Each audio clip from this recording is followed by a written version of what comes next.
So I want to invite the last speaker we have here today with us, Dr. Apiwat Ratanawaraha, who's an assistant professor at the Department of Urban and Regional Planning at the Chulalongkorn University.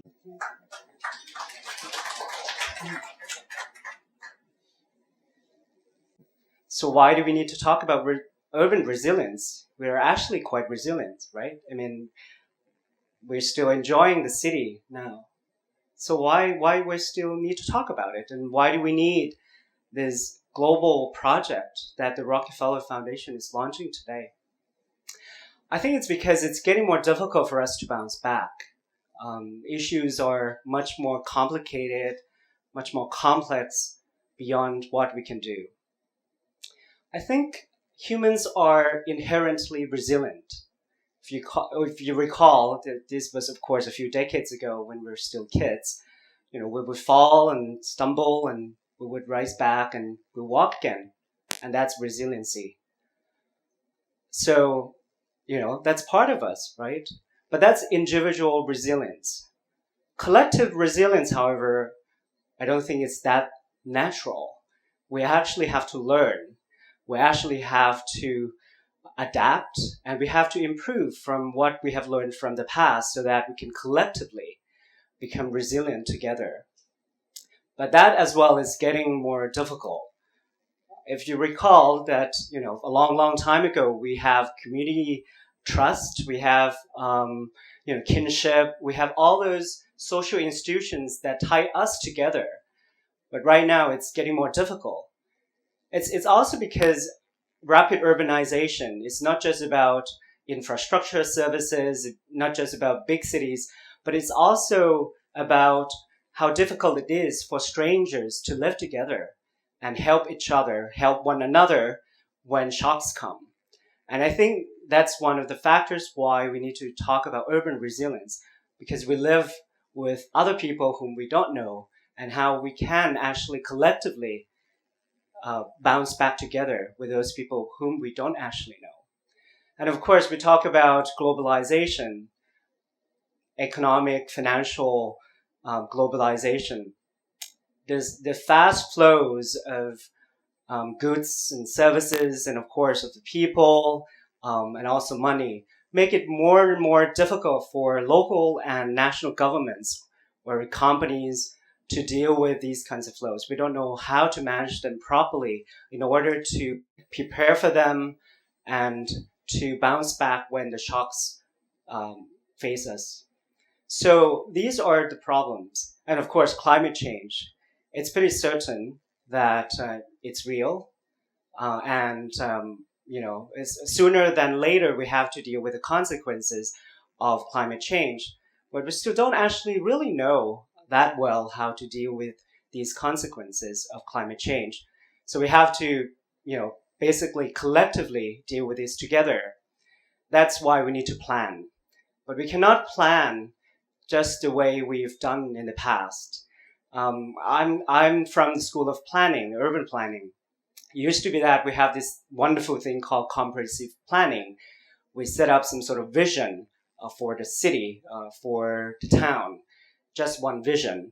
And then we try to do, something to prepare the land use, to prepare the infrastructure systems so that we achieve that goal. And that's the vision. And that's the way we've planned in the past. And I don't think that works anymore because of all the uncertainties, all the flows and all the different risks that we're facing. We can no longer plan for one future. It also means that we have to think of the future, the ideal city, the ideal resilient city as many different scenarios, many different uncertain drivers that will affect us. That means that the mode of operation, that the way we planned in the past doesn't work anymore. So we have to learn different ways of planning. Use the scenarios, take care of the uncertainties and all those things that we've never done. The Rockefeller Foundation, through the ACCCRN project and other, I'm sure, organizations around the world, have conducted studies and pilot projects and tried to come up with the ways that we can plan for the ideal resilient city. And in the pamphlet that you all have, there are some core features of urban resilience: flexibility of the system, the feedback loop that you learn so that you can adapt into the future, the free capacity, the spare capacity that you need when the shocks come. Those are the things that we have learned already, and I think they're great. But I would like to add one feature that I think is very important for the ideal resilient city. I think social equity and justice has to be there, because that makes, usually we talk about resilience, urban resilience, for the city as a whole. And we've done too much building and planning for city as a whole, while in fact there are a lot of realities about social equities in the city. And we can just not sum everything and say, okay, this is one city. We're building a resilient city without taking into consideration of the realities of social and economic equities. We really have to put that into the core principle of building an urban resilient initiative, or the ideal urban resilience. So if you think of, if you were here 2 years ago when we had the mega flood, the rich and the middle class, when they knew that the flood was coming, they all left the city. They have the second homes elsewhere.